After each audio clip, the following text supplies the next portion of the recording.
لا اکراہ فی الدین، یعنی اسلام ایک ایسا مذہب ہے جس میں کہ زبردستی نہیں کی جاتی. یہ بڑا اچھا ایسی بات ہے. تو یہ لوگوں کا کہنا یہ ہے کہ اگر ایسی بات ہے کہ اسلام میں زبردستی نہیں ہوتی تو پھر کہیں لوگوں کو زبردستی مسلمان کرنے کی کوشش کیوں کی جاتی ہے؟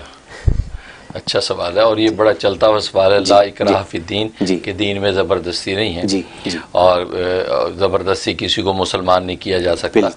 اور جیسے کہ آپ بتا رہے ہیں کہ بعض جگہوں پہ کوشش کی جاتی ہے کیوں مسلمان. پاکستان میں کرسچنز ہیں، ان کا یہ کہنا ہے، ہندوستان میں بھی کچھ لوگوں کا یہ کہنا ہے کہ ہم زبردستی مسلمان کر کے شادیاں کر لیتے ہیں وغیرہ وغیرہ. بلکہ بہت سے تو کہتے ہیں یہ جہاد اور قتال کا تصور اس لیے ہے کہ تلوار کے ذریعے سے مسلمان کرتے ہیں. یہ شبہ اچھا شبہ ہے، اور لیکن بات اصل میں یہ ہے کہ یہ بہت بڑا مغالطہ اور دھوکہ ہے. اس لیے کہ زبردستی کسی کو مسلمان کیا ہی نہیں جا سکتا، یعنی زبردستی کسی کو ایمان و اسلام دیا ہی نہیں جا سکتا. یہ بڑی ٹیکنیکل بات ہے. اور اگر کوئی زبردستی ظاہری شکل میں بنے بھی جائے مسلمان تو اس کا فائدہ نہیں ہے. کیوں؟ اس لیے کہ یہ آپ جانتے ہیں کہ جبر و اکراہ اور زبردستی کا تعلق ظاہری اعضاء کے ساتھ ہے. ہاتھ توڑ دیں گے، ٹانگ توڑ دیں گے، سر پھوڑ دیں گے، گن پوائنٹ پہ جان لے لیں، یہی زبردستی ہے نا. تو ظاہری بدن پہ آپ زبردستی کا جو ہے وہ اطلاق کر سکتے ہیں. اور ایمان کا تعلق دل سے ہے، اور دل میں اگر کوئی ایمان قبول نہیں کرے گا تو آپ کی زبردستی تو بے فائدہ ہے، خام خواہ آپ ظالموں میں لکھے جا رہے ہیں. تو اس لیے یہ بڑا مغالطہ ہے. زبردستی کو کسی کو مسلمان کر ہی نہیں سکتا. اور اگر وہ منافق بن کے ظاہری طور پہ وہ مسلمان ہو بھی جائے تو اس کا فائدہ کوئی نہیں، کیونکہ وہ تو منافقین کی لسٹ میں، کیونکہ اندر کفر ہے. کیونکہ معاملہ دل کا، ایمان کا تعلق دل سے ہے. جب ایک شخص جو ہے ظاہری بدن پہ آپ زبردستی کر سکتے ہیں، دل پہ زبردستی کر نہیں سکتے. جہاں ایمان ہوتا ہے تو پھر ایمان ہوگا نہیں تو ایسے اسلام کا فائدہ کیا ہے؟ لہذا کوئی بھی سمجھدار مسلمان جو ہے یا جو حقیقت اسلام وہ یہ ہے ہی نہیں کہ زبردستی کسی کو مسلمان کرے. بلکہ حدیث میں آتا ہے کہ حضرت عمر رضی اللہ تعالیٰ عنہ ایک بڑھیا جا رہی تھی، نصرانی بڑھیا، عیسائی. تو آپ نے اس کو دعوت اسلام دی کہ تو مسلمان ہو جا. تو اس نے کہا کہ میں بوڑھی فرتوت ہو گئی ہوں، مرنے کے قریب ہو گئی ہوں، اب میں اپنا مذہب چھوڑ دوں؟ ساری زندگی چھوڑا نہیں، اب میں چھوڑ دوں اپنا مذہب؟ یہ اس نے جواب دیا.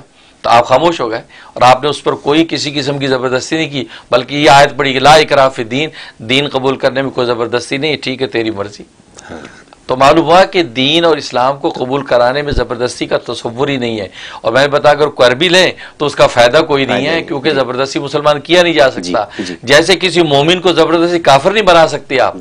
یعنی ایک مومن مسلمان ہے اور کفار اس کو پکڑ لیں اور زبردستی کہ ہم تیری ٹانگ توڑ دیں گے، ہاتھ کاٹ دیں گے، تجھے کلمہ کفر کہہ، نبی کا انکار کر. تو قرآن نے کہا کہ وہ اگر زبان سے کہہ بھی دے یہ کلمہ کفر تو اندر کا ایمان کون بدلے گا؟ تو وہ تو مسلمان مرے گا. لہذا اول تو وہ نہ کہے اور شہید ہو جائے، بہت اچھی بات ہے. اگر جان بچانے کے لیے اگر وہ کہہ بھی دے کلمہ کفر تو خود قرآن نے کہا کہ وہ جو اس سے وہ کافر نہیں ہوگا، کیونکہ ایمان کا تعلق تو قلب کے ساتھ ہے، اور قلب میں جب ایمان اس کا جم چکا ہے تو ظاہری زبردستی پر ایمان نکلنے والا نہیں.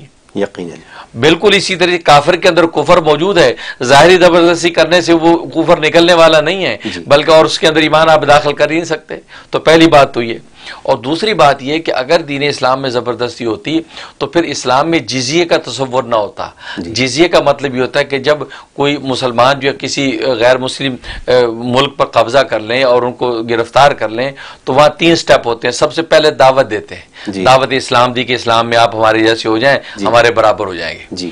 دعوت اسلام قبول نہیں کرتے تو ٹھیک ہے، آپ عیسائی رہیں، یہودی رہیں، ہندو رہیں، اپنے مذہب پہ رہیں، آپ ہمیں جزیہ دیں، سالانہ ہمیں آپ ٹیکس دیں، جزیہ دیں، اس کے بدلے میں ہم آپ کی جان، مال، عزت آبرو کی حفاظت کریں گے.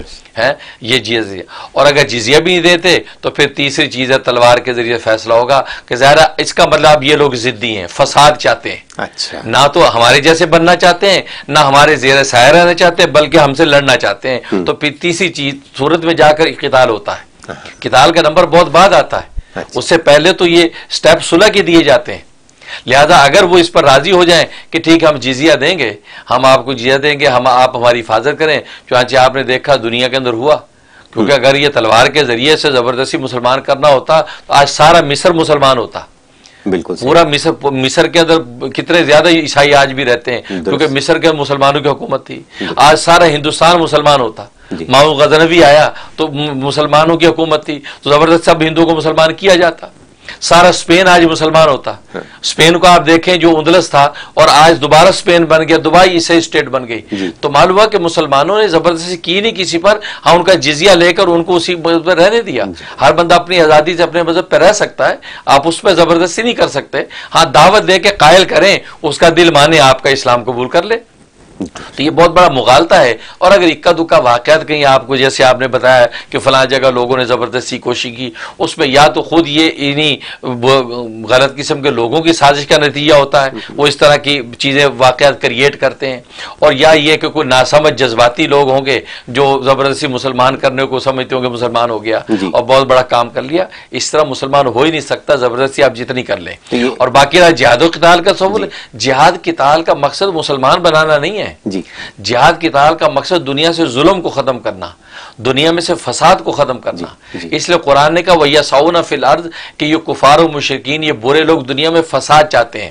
لہٰذا اس لیے اللہ تبارک و تعالیٰ نے جہاد و قتال کا تصور دیا ہے, کیونکہ گویا کہ یہ جہاد و قتال تو اسلام کی ایک سیکورٹی فورسز ہے. جیسے خود امریکہ میں پولیس ہے, اب امریکہ میں پولیس خود امریکن کو بھی مار دیتی ہے سم ٹائم, یہی کے سیزن کو مار دیتی. کیوں کہ جی فساد پھیلا رہا تھا, وہ ظلم کر رہا تھا, لہذا فسادی اور ظالم کو خود پولیس نے اپنے ہاتھ سے مار دیا. ایسا ہوتا ہے. تو پولیس جو ہے وہ فساد مٹانے کے لیے نہیں ہے, پولیس فساد مٹانے کے لیے ہے, ظلم مٹانے کے لیے, ظلم برپا کرنے کے لیے نہیں ہے. بالکل درست. تو بالکل اسی طریقے سے جہاد و قتال کا تصور اسلام میں گویا کہ ایک پولیس اسٹیٹ ہے, ایک جا کے فساد کرنے والے, ظلم کرنے والے, ایون کسی ذمی غیر مسلم پر بھی کسی نے ظلم کیا تو مسلم اسٹیٹ فوراً اس مسلمان کا ہاتھ پکڑی.